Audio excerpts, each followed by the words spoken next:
Hi dear students, I hope you're keeping well. In this video, we are going to learn type 2 conditional sentences. इस video में हम type 2 conditional sentences पढ़ेंगे और type 1 conditional sentences हम पिछली video में पढ़ चुके हैं। अगर आपने वो नहीं देखी तो देख लीजिए।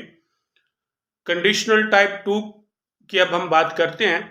पहली वीडियो में आपको एक जनरल कंस्ट्रक्शन बताई थी कि हर कंडीशनल सेंटेंस दो क्लासेस पर मुश्तमिल होगा। पहले वाला क्लास इफ क्लॉज कहलाएगा, सेकंड क्लास सब ऑर्डिनेट क्लास कहलाएगा। टाइप 2 में इफ क्लॉज क्या होगा? पास्ट इंडेफिनिट होगा। Subordinate class subject plus would plus base form. जैसे कि आप जानते हैं कि तमाम मॉडल वर्ब्स जैसे can, could, may, might, will, would, shall, should, इन सब के बाद हमेशा बेस फॉर्म ऑफ वर्ब आती है। तो इसलिए यहाँ पे वुड के बाद बेस फॉर्म ऑफ वर्ब आएगी। Subject plus would plus base form of verb plus object अगर वो होगा तो। इसकी कंस्ट्रक्शन है तो इसके हिसाब से आपने ये सेंटेंस देखना है। अगर हम इसकी उर्दू में बात करें तो उर्दू में भी इसके दो जुमले होते हैं।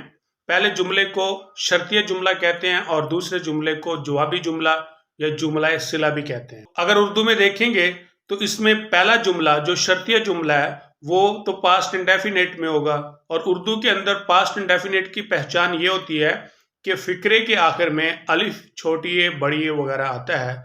जैसे उसने मेहनत की, हमने खाना खाया, आपने मैच देखा, उसने खत लिखा वगैरह। देखा आपने कि ये तमाम सेंटेंसेस के आखिर में अलिफ छोटी ए बड़ी ए वगैरह आई है। तो ये क्या है? पास्ट इंडेफिनेट के सेंटेंसेस हैं।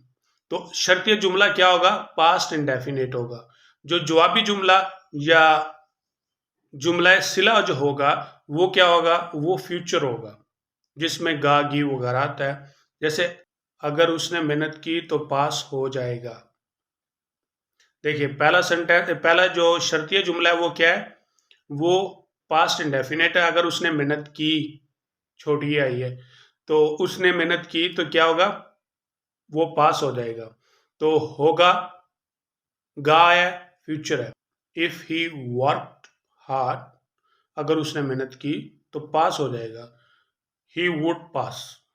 सेकेंड एग्जाम्पल, अगर तुमने चाय ना पी तो बीमार पड़ जाओगे। If you did not take tea you would be sick. अब हम पास्ट पेपर के सेंटेंसेस देखते हैं और जहां तक मैंने देखे हैं तो मुझे सिर्फ एक ही सेंटेंस मिला है, वो मैं आपके सामने रखता हूं।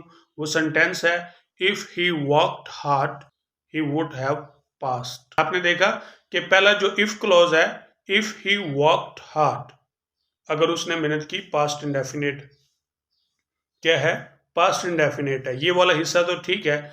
जब हमने देख लिया कि इफ क्लॉज जो है या शर्तिया जुमला जो है वो पास्ट इंडेफिनिट होगा तो अगला क्या होगा? Subject plus would plus base form of verb होगा। तो यहाँ पे क्या है? उसने वुड के साथ हैव लगा के और थर्ड फॉर्म लगाई हुई है जो कि गलत है, ये इस टाइप की नहीं है। तो हम इसको चेंज कर देते हैं, ही would pass. If he worked hard he would pass. Thanks for watching. Take care. See you in next video.